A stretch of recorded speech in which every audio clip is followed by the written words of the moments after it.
Well, first of all, thank you so much for coming. If you're coming from São Paulo or if you're coming from Bauru, from Rio, from Resende, thanks a lot. It's a big privilege to be here talking to this very diverse group of people. Well, when Rubinho and I were preparing our talks, we thought that they would kind of have a progression in a way. He talked a lot about materials, and we talked specifically about speaking, which sometimes is one of the most difficult things to deal with. The materials, as you saw, provide a lot of grammar, vocabulary, listening, reading, but not as much speaking. Well, it's a speaking session. You're gonna talk a little bit. Considering speaking lessons, work together and discuss when designing a speaking lesson for your private students, for your regular school, for your language institute students. What do you consider? What factors do you think about? What kind of speaking activity is suitable for your learners, for your learner profile? And Rubinho did the fantastic job of getting all the information for me, so now I know the kinds of people that you teach. Thinking, in the beginning he told you, think of a specific learner or a specific group. If you want, you can think about the same one, or you can think of different learners. But think of a specific learner, specific group, and think of a specific speaking lesson that you have taught. Or if you don't have a speaking lesson in mind, think of a speaking activity. How was it? Do you feel they made progress? How did it go? All right. 3 questions, 3 minutes? Yeah. Oh yeah, please. Yeah.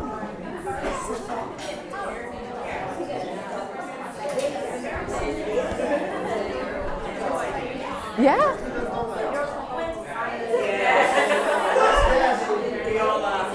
You can welcome them. It's her first time today in Disal. He's always here. Yeah. A regular. No, it's his first time too.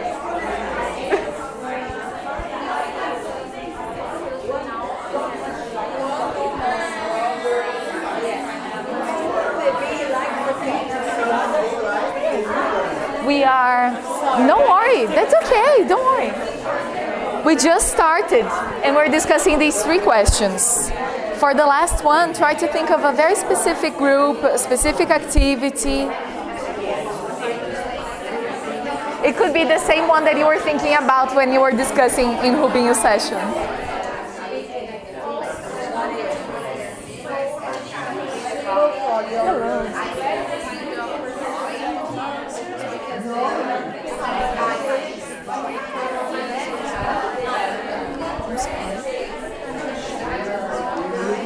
Welcome, we have just started. We're discussing those questions. Can you guys include her? The lyrics.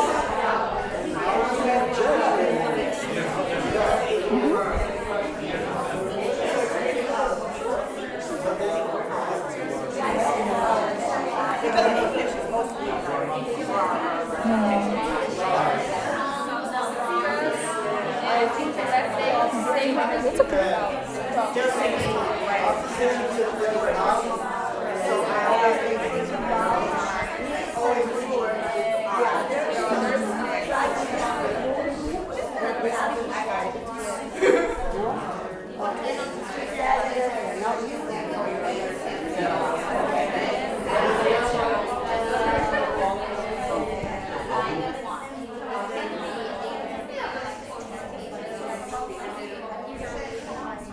Sorry to interrupt. Well, I heard some recurring words. Difficult. I heard it a lot. Yeah, it's not easy. Well, let me tell you a little bit about myself and how I came to start thinking about speaking. My name is Tathiane. Tati is good. And by the way, if you want to interrupt me, please feel free, ask questions and so on. I've been teaching English for 11 years now, 12. And actually in the beginning of my career, I was terrified of planning speaking lessons. And then I decided just to face my fear and let's go for it. By doing courses, certificates, I started learning, and then recently for my Delta, I planned a speaking course. And then it helped me learn a lot. But actually, from the moment I started doing the CELTA, it was already a big relief for me, to start learning principles. Because we talk so much about how to teach grammar, how to teach vocabulary. Pretend I didn't just do that. But teaching speaking, nobody had ever taught me how to teach speaking. Well, and some questions, they are always bugging me. Why don't my students improve? No matter how much speaking we did in class, they didn't improve. Or very, very slowly. And I was thinking, what's wrong with me? What's wrong with them? What's wrong with the activities? What's wrong with the materials? What's wrong with life? Yeah. And then we started thinking about whether we are just practicing speaking or actually developing speaking. And when you're analyzing materials, you can see that most of the time the speaking activity, it's either in the very beginning or in the very end. And they are somehow just, a quick discussion. But then how do we help our students actually develop and become better speakers? The solution, there's no miracle, but the solution for me and for my specific group of students who motivated this research was starting to cater for their needs. Oh God. You will see I'm the most clumsy person. Well, I thought of a step-by-step thing that's what I went through to develop the speaking course for my students. And maybe it will help you as well. So we'll start by having a look at needs analysis. It's something that we sometimes talk about. But when we do it, sometimes we forget it. I'd like you guys in 45 seconds to discuss, have you ever done a needs analysis? And was it helpful?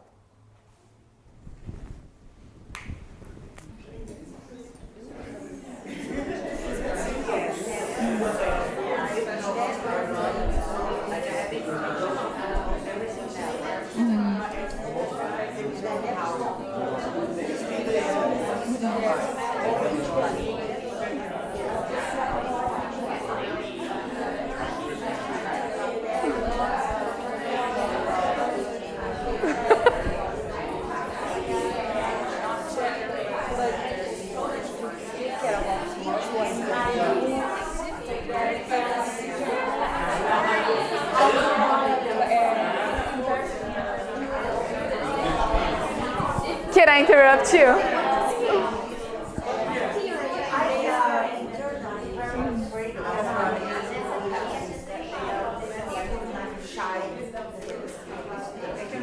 Well,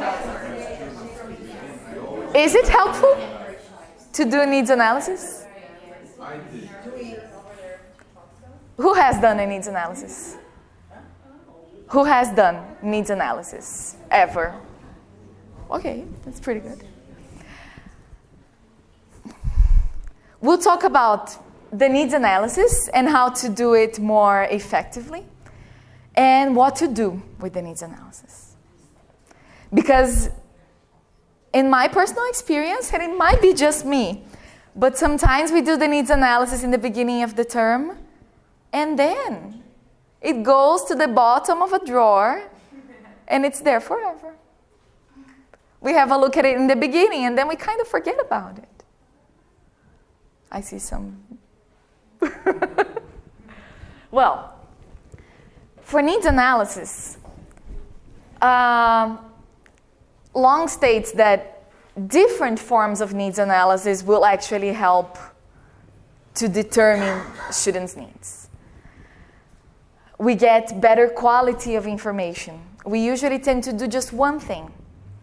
But then sometimes we don't get as much as we need.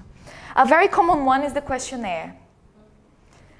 The questionnaire has some advantages. It presents us with some facts.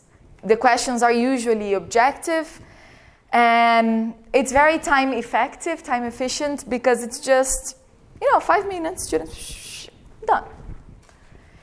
And then usually it should be non-evaluative.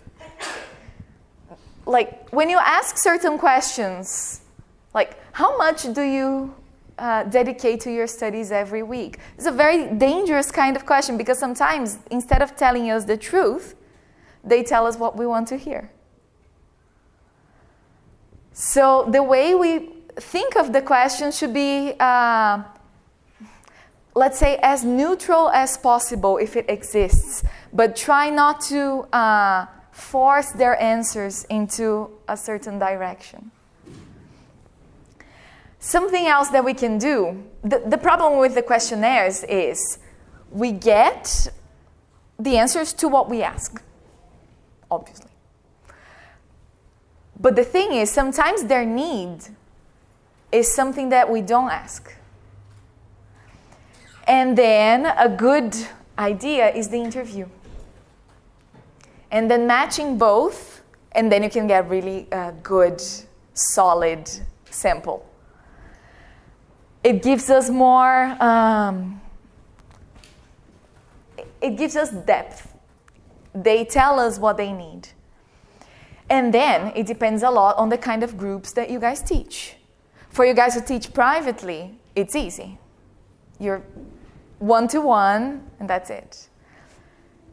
For you who teach big groups, maybe sometimes 20, 30, 50, it's not so easy to interview. But we can conduct some activities in which we pose interview questions and students talk to each other and they come to group conclusions. And then it already helps us a lot. But then, what we can ask them, how much English they use at the moment. As Rubinho said, some of the students, they want to be fluent tomorrow because they use English at work, because they want to understand everything when they watch a film, whatever.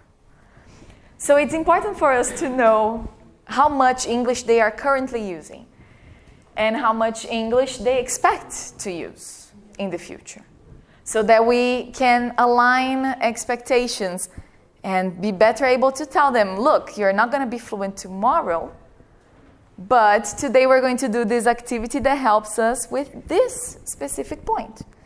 And then they'll be maybe more comforted or relieved that we're, following the path to their objective. Considering, very important, their motivation to learn, personal interests, for us to, again. If this falls down, I'll pretend it wasn't me, I'll just walk away. their personal interests, which is very important to select topics, materials, as Rubinho was saying. Sometimes we don't have much choice. We must use